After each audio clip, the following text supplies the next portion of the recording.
It's my first unboxing video and I don't know কি ভিডিওটা কেমন শ্যুট হচ্ছে, তার কারণ এতদিন আমি ফ্রন্ট ক্যামেরাতে শ্যুট করতাম, ব্যাক ক্যামেরাতে শ্যুট করিনি। এটা আমার ফার্স্ট ব্লগ কি আমি এই আনবক্সিং ভিডিওটা ব্যাক ক্যামেরাতে শ্যুট করবো। তো দেখা যাক ভিডিওটা কেমন হয়, আর তোমরা সবাই সাথে থাকো। চলো ধীরে ধীরে ভিডিওটা শুরু করি।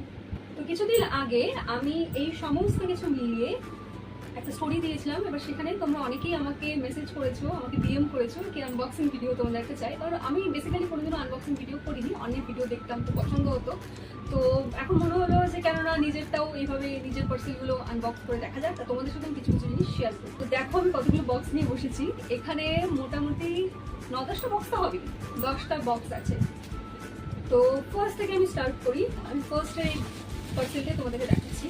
এটা ছিল মিশো থেকে। আমি মিশো থেকে কিছু স্লিং ব্যাগ অর্ডার করেছিলাম। স্লিং ব্যাগ মোটামুটি সব আউটফিটের সাথেই যায় আর প্রত্যেকেই মোটামুটি ইউজ করে। তো এরকম একটা স্লিং ব্যাগ নিয়েছিলাম, সেটাও খুব অ্যাফোর্ডেবল প্রাইসের মধ্যে ছিল। আর এটা কম্বো, এখানে দুটো ব্যাগ আছে, এটাও মোটামুটি অ্যাফোর্ডেবল। তো চলো তোমাদেরকে দেখাই। এই যে এখানে দুটো ব্যাগ আছে, একটা এই কালারের, একটা তোমরা কতটা দেখতে পাচ্ছ আমি জানি না, কারণ আমি বুঝতে পারছি না। তো আমটাও সামনে নিয়ে এসে তোমাদেরকে দেখাচ্ছি। মোটামুটি এই সাইজ হবে, এভাবে ইউজ করতে পারবে, এতটার মতো হাইট হবে। আর একটা আছে ব্ল্যাক। আমি জানি না কেন এই ব্ল্যাক ব্যাগটা তোমাদেরকে ব্লু দেখাচ্ছে, বাট এটা কিন্তু ব্ল্যাক রঙের ছিল। এর আগে যে সিঙ্গেল ব্যাগটার কথা বলেছি সেটা ছিল এইটা হোয়াইট কালারের। নেক্সট পার্সেলটা আমি তোমাদেরকে দেখাই। এই সেকেন্ড বক্সটা ছিল ক্যারেক্টার কসমেটিক্স থেকে। আমি ক্যারেক্টার কসমেটিক্স থেকে কিছু মেকআপের প্রোডাক্ট অর্ডার করেছিলাম। তো যেহেতু আমি মেকআপ আর্টিস্ট, তো মেকআপের জন্য কিছু না কিছু প্রোডাক্ট আমার মোটামুটি সবসময়ই লাগে, তো অর্ডার করতেই হয়। তো এখান থেকে আমি নিয়েছিলাম একটা ফিক্সার, একটা ফাউন্ডেশন, এই দুটো কনসিলার, এই একটা, এটা শেড নাম্বার 005। আর একটা কনসিলার যেটা নিয়েছিলাম সেটা শেড নাম্বার 006। এই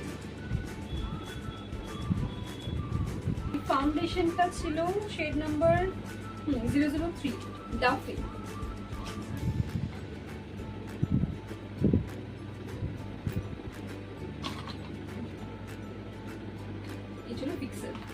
এই পার্সেলটা, এটা 3rd নাম্বার পার্সেল, এটা ছিল স্মিথেন থেকে। এখানেও আমি কিছু মেকআপের প্রোডাক্ট অর্ডার করেছি।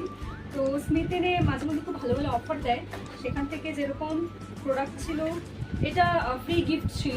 এটা একটা নিভিয়ার থেকে অয়েল কন্ট্রোল সিরাম ছিল, আমি এখন ইউজ করিনি, তো আমি জানি না কেমন। এটা একদম ফার্স্ট প্রোডাক্ট যে নিভিয়ার থেকে আমি দেখলাম এরকম কোনো একটা প্রোডাক্ট যেটা কিনা অয়েল কন্ট্রোল সিরাম, মানে অয়েল কন্ট্রোল করবে, অয়েল স্কিন যাদের আছে। তো জানি না কেমন কাজ করবে, আমি ইউজ করে এটা তোমাদের পরে রিভিউ দিব। আর ছিল একটা এই ফেস রেজার, আর ছোট্ট একটা সিম্পলের হচ্ছে হাইড্রেটিং ময়শ্চারাইজার। সব থেকে যেটা আমার ভালো, মানে সব থেকে আমার যেটা খুব পছন্দ হয়েছে সেটা হচ্ছে এই দুটো রিকর্ডের এই প্রাইমারটা আমি স্মিথেন থেকে নিয়েছি। তো এটা পরে আমি ডিটেলস তোমাদেরকে সম্পূর্ণ দিব যে আমার ঠিক কতটা প্রাইস লেগেছে, আমি কোন প্রাইসে এটা কিনেছি। আই থিঙ্ক রিকর্ডেও যখন 50 to 70% অফ দেয় তখন এই প্রাইসে এটা নিতে পারে না কেউ, যেটা আমি স্মিথেন থেকে নিয়েছি। এই প্রাইমারটা মোটামুটি সবাই জানো তোমরা, খুব ভালো একটা প্রাইমার। আর আছে এই রেনের বলিউড ফিল্টার। আমি একটা ইনফ্লুয়েন্সারের ভিডিও দেখে খুব ইনফ্লুয়েন্স হয়েছিলাম যে এটা নাকি খুব সুন্দর পোর্সগুলোকে ব্লার করে। তোমাদের কিন্তু সাইজটা দেখে কতটা, মানে কিরকম সাইজের এইটা, একদম ছোট্ট, একেবারেই ছোট্ট। এই যে ঠিক এতটা সাইজে। এবার আসি 4th নাম্বার বক্সে। এইটা ছিল মাইগ্ল্যাম থেকে। এখানে আমি অর্ডার দিয়েছিলাম মাইগ্ল্যামের মাস্কারা, এই কন্ট্রোরের এই বক্সটা দিয়েছিলাম অর্ডার। এটা অফারে ছিল, এটা গিফটে ছিল, এই দুটোর সাথে এটা ফ্রি ছিল। এটা হচ্ছে মেকআপ রিমুভিং ওয়াইপস। এটা 5th নাম্বার বক্স। এটাও অ্যাগেইন মাইগ্ল্যাম থেকে। এখানে মাইগ্ল্যাম থেকে আমি কিছু অফারে লিপস্টিক অর্ডার দিয়েছিলাম, যেগুলো সেগুলো মোটামুটি আমার বেশ ভালো লেগেছে। এই যে এটা কম্বো, এখানে 3টা লিপস্টিক আছে, আর এখানে এগুলো সম্পূর্ণ পুরোপুরি ম্যাট, সব লিপস্টিকগুলো এই 3টা লিপস্টিক অর্ডার দিয়েছি। এটা 6 নাম্বার বক্স। তো এটা ছিল অ্যামাজন থেকে। এরকম কাজল আমি কখনো ইউজ করিনি। ইলেকট্রিক কি মনে করে বেছে নিলাম, ইলেকট্রিক একটা কাজল এটা এরকম সিস্টেম। আর আছে ফেস স্ক্যানার। এই কাজলটা সত্যি খুব ভালো, অ্যাফোর্ডেবল প্রাইসের মধ্যে আমরা এটা প্রফেশনাল কাজে ইউজ করি। তারপর আসি এটা একটা ফ্লিপকার্ট থেকে অর্ডার দেওয়া হয়েছিল। এখানে আমি রোল অন, এই একটা রোল অন, এই বায়োটিকের একটা টোনার আর রেক্সোনার এই একটা না সরি দুটো রোল অন আমি অর্ডার দিয়েছি। আরও কিছু পার্সেল আসা বাকি, অ্যামাজনে এখনো মোটামুটি 1-2 পার্সেল আছে যেগুলো আসেনি, আসবে। ফ্লিপকার্টে আরও একটা পার্সেল আসা বাকি, সেটা রেক্সোনেরই রোল অন আছে। তো এটা কম্বোতে ছিল, অফারে ছিল, তো দুটো রোল অন আর এই একটা টোনার নেওয়া আছে। নেক্সট আছে ফ্লিকা কসমেটিক্সের থেকে এই অর্ডারটা আমি দিয়েছি। কী আছে তোমাদের দেখো, এখানে আছে ডাস্ট ইট অফ এই পাউডার, এটা একটা ট্রান্সলুসেন্ট পাউডার। আর আছে এটা ফাউন্ডেশন, এটা HD foundation, shade number 03 warm ivory. আর আছে দ্য মোস্ট ভাইরাল প্রাইমার ফ্লিকা কসমেটিক্সের সিল্ক টাচ মিল্ক ক্রিম। আর আছে ফ্লিকা কসমেটিক্সের একটা blender, beauty blender HD box. Next box এটা রিকর্ড থেকে ছিল।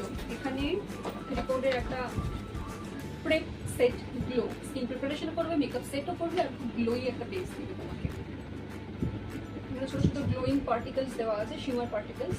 এটা আমি গোল্ডেন শেডের মতন দিচ্ছি। এখানে আছে রিকর্ডের দুটো ফেস ওয়াশ, একটা ট্যান রিমুভাল আর একটা খুব hydrating face wash. Hydronic acid with niacinamide আছে। একটা আছে হলদি চন্দন, যেটা কিনা অয়েলি স্কিন বা ওভারঅল সব স্কিনে চলে যাবে, ট্যান রিমুভাল আর স্কিনটি খুব সফট করা। আমি এগুলো ইউজ করেছি, বেশ ভালো। এই দুটো মিলিয়ে, এই দুটো ফেস ওয়াশ 50 গ্রামস করে আছে। এই দুটো মিলিয়ে আই থিঙ্ক 99 এরকম কিছু ছিল। রিকর্ডের এই একটা ট্রান্সলুসেন্ট পাউডার, আর আছে রিকর্ডের হোয়াইট কাজল। নেক্সট আর একটা বক্স অ্যান্ড লাস্ট বক্স, তো এটা আছে নাইকার থেকে। তো নাইকায় আমি জানি না কেন আমার ফেসের স্কিন, আমার ফেস যতটা অয়েলি স্কিনের, আমার এমনি বাকি বডি খুব ড্রাই স্কিন, আমার হাতে পায়ের স্কিন খুব ড্রাই থাকে। আর এই কারণেই আমি যখনই কোনো ভালো বডি লোশন দেখি আর যদি অফারে দেখি আমাকে নিতেই হবে। তো সেই করে আমি নাইকা থেকে কিছু বডি লোশন আর কিছু জিনিস অর্ডার দিয়েছি, চলো দেখাচ্ছি তোমাদেরকে। এই একটা প্যারাশুটের বডি লোশন, ফেস লিনের কোকো গ্লো, এই একটা বডি লোশন। অফারে ছিল, এগুলো ভালো ছিল বেশ, অফারে পেলে সবই ভালো লাগে। স্ট্রিক্সের হেয়ার সিরাম, হিমালয়ের ক্লিনজিং মিল্ক, এটা আমি বহু বছর ধরে ইউজ করে আসছি, এখনও এটা ইউজ করে। আর সত্যি খুব ভালো, স্কিনের কোনোরকম কোনো পিএইচ ব্যালেন্সকে গন্ডগোল করে না, খুব সুন্দর করে তোমার স্কিন থেকে মেকআপ রিমুভ করে দিবে। যে কোনো অয়েল থাকে, যে কোনো ডার্ট থাকুক, পলিউশন থাকুক, সেগুলো সুন্দর করে রিমুভ করে দেবে। আর স্কিনকেও খুব সুন্দর হাইড্রেট করবে। এবং ক্লিনজিং মিল্ক এমনিও ড্রাই স্কিনের জন্য খুব ভালো, যাদের ড্রাই স্কিন তারা ক্লিনজিং মিল্কই ইউজ করাটা প্রেফার করে, আমরাও সেটাই সাজেস্ট করি। আর সত্যি তাই অনেক সময় কি হয়, স্কিন যেমনই হোক, ড্রাই হোক, কম্বিনেশন হোক, সেন্সিটিভ হোক, অয়েলি হোক, যেমন হোক, কি হয় মেকআপ করার পর যখন আমরা মেকআপটা রিমুভ করি না, অনেক সময় স্কিন খুব ড্রাই হয়ে আসে, অনেকের স্কিন অনেক রকম প্রবলেম হয়। তো সেই ক্ষেত্রে আমি বলি যে মানে আমার যেটা মনে হয়, আমি পার্সোনালি কী করি, ফেসটাকে আগে ওয়াইপস দিয়ে ভালো করে ক্লিন করে নিই।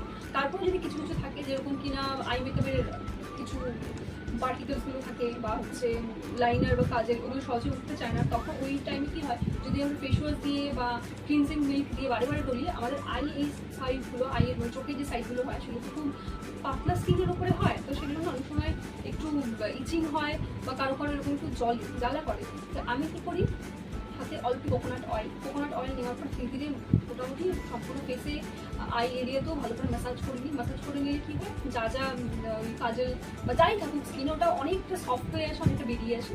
তারপর আমি ক্লিনজিং মিল্কটা দিয়ে ফেসটা আমি একদম ক্লিন করে নিই, খুব সুন্দরভাবে স্কিনটা মেনটেন থাকে। তারপর তোমরা নর্মাল যেরকম স্কিন কেয়ার করো, ময়েশ্চারাইজার তোমরা যা আমরা তুমি ইউজ করো।